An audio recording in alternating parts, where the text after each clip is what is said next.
There are four things that determine how you behave. One is your education, what course you studied, which school you went to, and all your experiences. The second, your exposure. The third, and your environment. Yes, your environment will always determine how you see things. There's what we call environmentality, the mentality that comes from the environment. In our climb here, there are people you see, you say, oh, you seem to have grown up in this place, you seem to have been raised in this city because of how they behave and all those. There are some people you see, say, it seems you are the first daughter, it seems you are the first son, and probably because of how they behave. Some people you see you are last born because of how they behave, and most times you find out that it seems they are. Now, most people who make poor decisions don't think they are being careless. Most people who get to regret their decisions, they don't think ab initio that they never thought it through. But here's what often happens beneath the surface.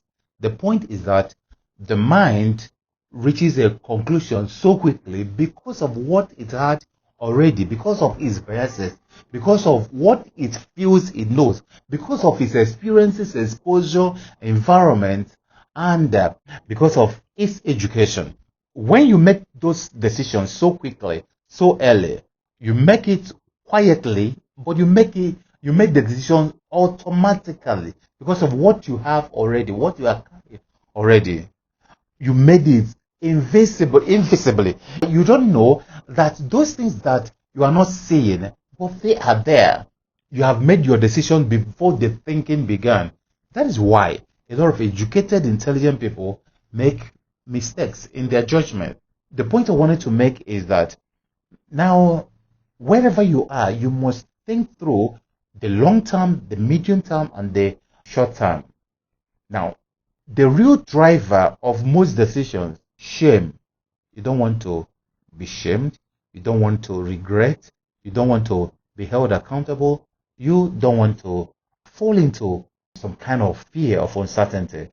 You just want to be sure of where you are. So because of that, comfort zone is always a better zone for everybody, but it's always dressed up as prudence.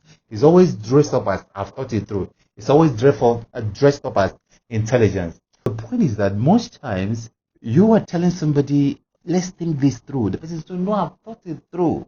And the person didn't know that it was emotions, it was biases, it was fallacies ringing in his head. It was orientation, how he had been programmed. That was what was speaking, but he wouldn't know.